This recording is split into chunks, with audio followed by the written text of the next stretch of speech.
அனைவருக்கும் வணக்கம். இன்னைக்கு இந்த வீடியோவில் உவமையின் பொருள் அறிதல் அப்படிங்கிற தலைப்பை பேஸ் பண்ணி ஒரு 50 உவமை சொற்கள் தான் பார்க்க போகிறோம். சொல்லப்போனால் இது உங்களுக்கான முதல் வீடியோ கிடையாது. ஏன்னா இதுக்கு முன்னாடி 100 உவமை சொற்களை கம்ப்ளீட்டாக பார்த்து முடிச்சாச்சு. பார்க்காதவங்களுக்காக வீடியோ லிங்க் டிஸ்கிரிப்ஷனில் கொடுக்குறேன், அதை டச் பண்ணி பார்த்துக்கங்க. சரி, வாங்க வீடியோக்குள்ளே போகலாமா? இப்போ முதல் ஊமை பாருங்கள். யானையால் யானை தச்சு அப்படின்னு சொல்லி கொடுத்துருக்காங்க. ரொம்ப சிம்பிள். அதாவது கொம்பை யானை இறங்கிறோம், அதை அடக்கிறதுக்காக நம்ம என்ன பண்ணுவோம்?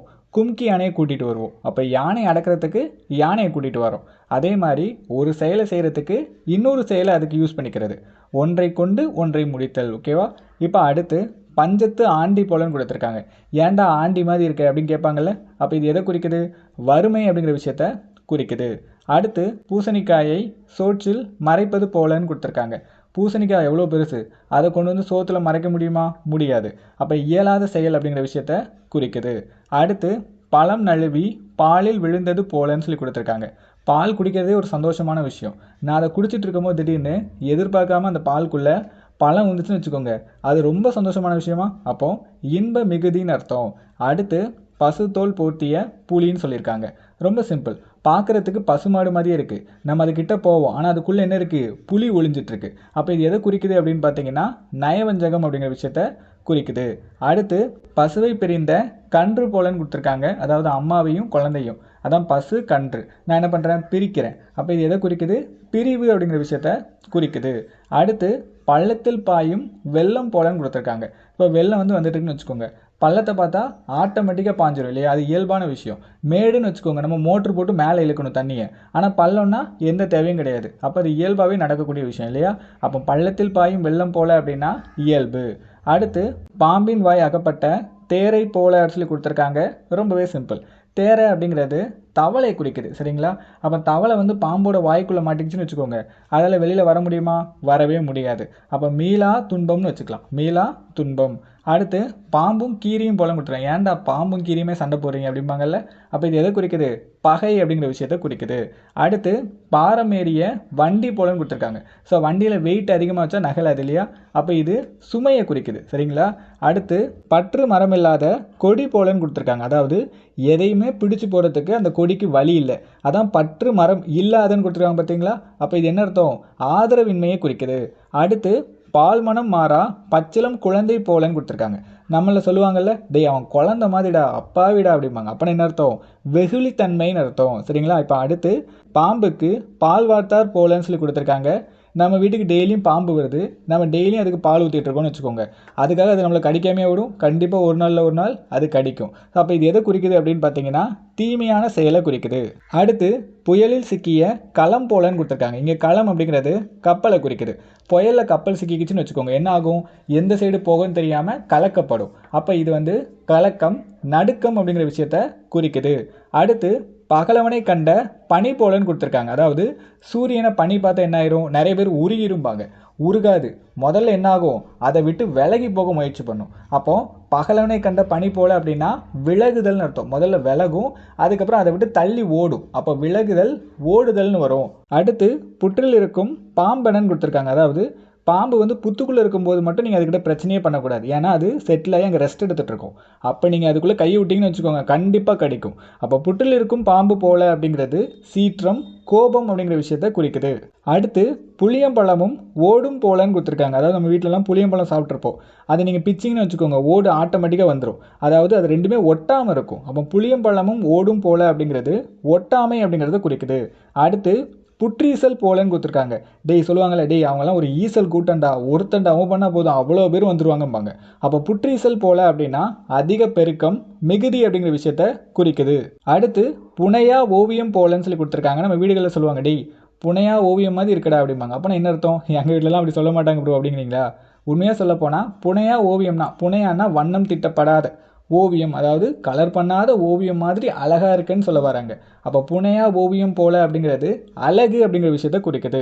அடுத்தது பூவோடு சேர்ந்து நாரும் மணப்பது போல அப்படிம்பாங்க. அதாவது நல்லா படிக்கிற பையனோட சேர்ந்து கொஞ்சம் சுமாராக படிக்கிற பையன் என்ன ஆயிடுவான், ஆட்டோமேட்டிக்காக நல்லா படிக்க ஆரம்பிச்சிருவான். ஸோ அவனோட சேர்ந்து இவனும் மணக்கிறான். அவன் பூ, அவனோட சேர்ந்து இந்த நாரும் மணக்குது. இது வந்து அவனோட உயர்வை குறிக்குது. சரிங்களா?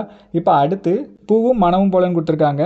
இப்போ நம்ம ஒரு பூ அப்படிங்கிற ஒரு விஷயத்தை எடுத்துட்டாலுமே ஆட்டோமேட்டிக்காக அதில் என்ன வந்துடும், ஸ்மெல்லுங்கிற ஒன்று வந்துடும் இல்லையா? வாசனைங்கிறது ஆட்டோமேட்டிக்காக வந்துடும். வாசனை இருந்தால் தான் அது பூ, வாசனை இல்லைன்னா பூ கிடையாது இல்லையா? ஸோ அதை வச்சு நீங்கள் எடுத்துக்கலாம். பூவையும் வாசனையும் உங்களால் பிரிக்க முடியாது. இது வந்து நட்பை குறிக்குது. பூவும் மனமும் போல அப்படின்னா நட்பு. அடுத்து பெட்டி பாம்பனன்னு கொடுத்துரு. டேய் பெட்டி பாம்பாக கிடக்குறாண்டா அப்படிம்பாங்க. அதாவது பாம்பு பெட்டிக்குள்ளே இருக்கும்போது அமைதியாகவும் அடக்கமாகவும் இருக்கும். அப்போ பெட்டி பாம்பனை அப்படின்னா அடக்கமாகன்னு வச்சுக்கலாம். அடுத்து மலரும் மனமும் போல. மலரும் மனமும் ஒன்றா தான் இருக்கணும். அதுக்கு முன்னாடியே பார்த்தோம், நட்புன்னு பார்த்தோம். ஆனால் இதில் வந்து ஒற்றுமைன்னு வரும். ஸோ மலரும் மனமும் போல அப்படின்னா ஒற்றுமை. அடுத்து மழைக்கான பயிர் போலன்னு கொடுத்துருக்காங்க. அதாவது மழையவே பார்க்காத ஒரு பயிர் இருக்குன்னு வச்சுக்கோங்க. மழை பெஞ்சாதான் பயிர் நல்லா வளமாக இருக்கும். மழையவே பார்க்காம ஒரு பயிர் இருக்குது, அப்போ எப்படி இருக்கும், வாடி போயிருக்குமா? அப்போ மழைக்கான பயிர் போல அப்படின்னா வாடுதல்னு அர்த்தம். அடுத்தது மது உண்ட குரங்கு போலன்னு கொடுத்துருக்காங்க. ஸோ ஒரு குரங்கு வந்து தண்ணி அடிச்சிருக்குன்னு வச்சுக்கோங்க. எப்படி இருக்கும், நார்மலாக நடக்குமா?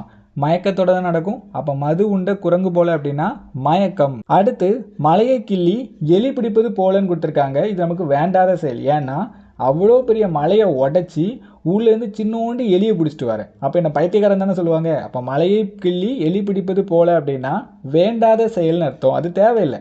ஓகேவா? இப்போ அடுத்து மேகம் கண்ட மயில் போல. மயில் வந்து மேகம் இருட்டாக இருக்கிறத பார்த்தா என்ன ஆகும், சந்தோஷத்தில் தோகையை விரித்து ஆடுமா? அப்போ இது வந்து மகிழ்ச்சியை குறிக்குது. அடுத்து மதம் கொண்ட யானை போலன்னு கொடுத்துருக்காங்க. யானைக்கு மதம் பிடிச்சுன்னு வச்சுக்கோங்க, அதுக்கிட்ட யாருமே போக முடியாது, அடித்து தூக்கி வீசிடும். இங்கே வந்து வீரத்தை குறிக்குது. மதம் கொண்ட யானை போல அப்படின்னா வீரம். அடுத்தது மலடி பெற்ற மகன் போலன்னு கொடுத்துருக்காங்க. மலடி அப்படின்னா குழந்தைய பறக்காதுன்னு ஒருத்தர் சொல்லியிருப்பாங்கல்ல, அவங்கள தான் மலடின்னு சொல்லுவோம். அந்த மலடிக்கு குழந்தை பிறந்துச்சுன்னா என்னன்னு சொல்லுவாங்க, ரொம்ப சந்தோஷப்படுவாங்க, பெருமையாக பேசுவாங்க. அப்போ இங்கே பெருமிதம் அப்படிங்கிற விஷயத்தை குறிக்குது. அடுத்து மலையிட்ட விளக்கு போலன்னு சொல்லி கொடுத்துருக்காங்க.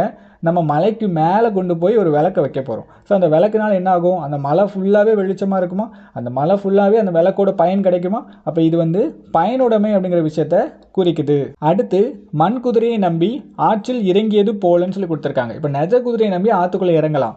மண் குதிரையை நம்பி ஆற்றுக்குள்ளே இறங்கினா என்ன ஆயிரும், நம்ம போயிட்டு இருக்கும் போதே குதிரை என்ன ஆயிரும், ஃபுல்லாகவே கரைஞ்சு போயிடும். அப்போ பயன் இல்லை. கரெக்டு தானே? மண் குதிரையை நம்பி பயன் இல்லை. அப்போ பயனின்மை அப்படிங்கிற விஷயத்த குறிக்குது.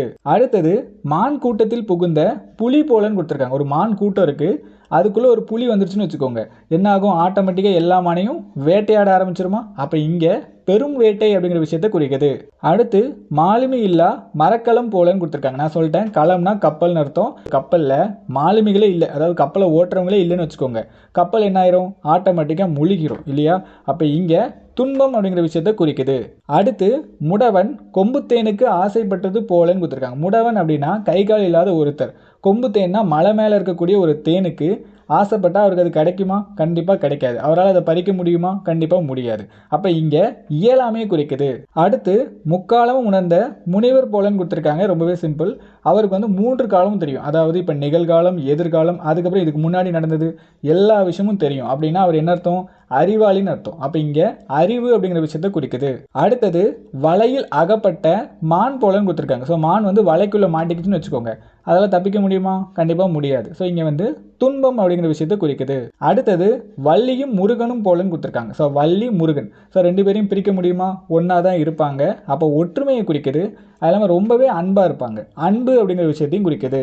அடுத்தது வளர்த்த கிடா மார்பில் பாய்வது போல. நம்ம ஆசாசியாக வளர்த்துருக்கக்கூடிய நம்ம பசங்க நம்மளே ஏமாற்றுவாங்க. அப்போ இது எப்படி இருக்கும், நமக்கு பெரிய துன்பத்தை ஏற்படுத்தும் இல்லையா?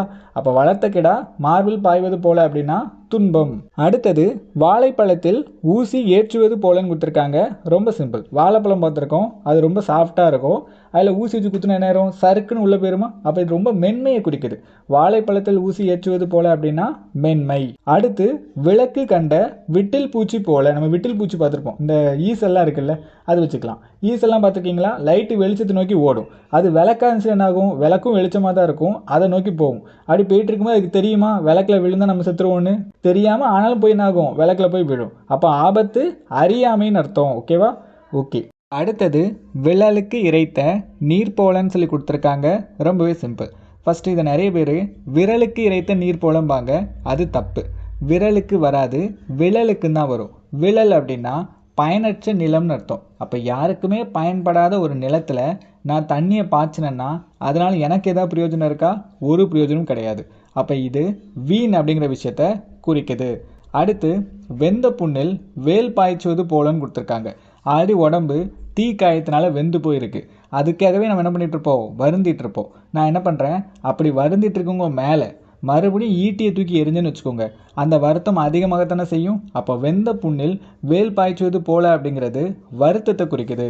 வெண்கல கடைக்குள் யானை புகுந்தது போலன்னு கொடுத்துருக்காங்க. நம்ம வெண்கல பாத்திரம் இருக்கிற கடைக்குள்ளே யானை பூந்துருது. யானை பூந்தா சும்மா இருக்குமா? அது எல்லாத்தையும் தள்ளி விடும். ஆடி வெண்கல பாத்திரம் கீழே விழுந்தாலே டமால் டமால்னு சத்தம் கேட்கும். அப்போ யானை அதுக்குள்ளே போச்சுன்னா எல்லா பாத்திரத்தையும் தள்ளி விடும். தள்ளி விடும்போது பயங்கரமான சத்தத்தை ஏற்படுத்துமா? முதல் விஷயம், கடைக்குள்ளே யானை வந்தாலே நம்ம என்ன பண்ணுவோம்? பயப்பட ஆரம்பிச்சிருவோம், நடுங்க ஆரம்பிச்சிருவோம். அப்போ இது நடுக்கம் அப்படிங்கிற விஷயத்தை குறிக்குது. இதை தவிர்த்து அதிக சத்தம் அப்படிங்கிற விஷயத்தையும் குறிக்குது. இப்போ அடுத்து வேலியே பயிரை மேய்ந்தது போல அப்படின்னு சொல்லி கொடுத்துருக்காங்க. நம்ம வேலி எதுக்கு போடுவோம்? பயிரை காப்பாற்றுறதுக்காக சுற்றி போடுவோம். அப்படி நம்பி போட்டிருக்க அந்த வேலியே உள்ளே போய் பயிரை சாப்பிட்டுச்சுன்னா அது நமக்கு என்ன அர்த்தம்? நயவஞ்சகம்னு அர்த்தம் இல்லையா? நம்ம அதை பாதுகாப்புக்காக தான் போட்டோம், ஆனால் அது என்ன பண்ணிடுச்சு? உள்ளே போய் பயிரை சாப்பிட்டுட்டு. அப்போ இது நயவஞ்சகம் அப்படிங்கிற விஷயத்த குறிக்குது. அடுத்தது ஞாயிறு கண்ட தாமரை போல அப்படின்னு சொல்லி கொடுத்துருக்காங்க. ஞாயிறு அப்படின்னா சூரியன் அர்த்தம். சூரியனை பார்த்ததுக்கு அப்புறமா தான் தாமரையால் மலர முடியும் இல்லையா? சூரியனை பார்க்கலன்னா தாமரையால் மலர முடியாது. அப்போது சூரியனை பார்க்கும்போது தாமரைக்கு எப்படி இருக்கும்? ரொம்ப சந்தோஷமாக இருக்குமா? அப்போ ஞாயிறு கண்ட சூரியன் போல அப்படின்னா மகிழ்ச்சின்னு அர்த்தம். அடுத்து நீர்மேல் எழுத்து போலன்னு கொடுத்துருக்காங்க. தண்ணி மேலே ஏதாவது எழுதுனா நிலைய நிற்குமா? நிற்காது. அப்போ நிலையற்றது அப்படிங்கிற விஷயத்த குறிக்குது.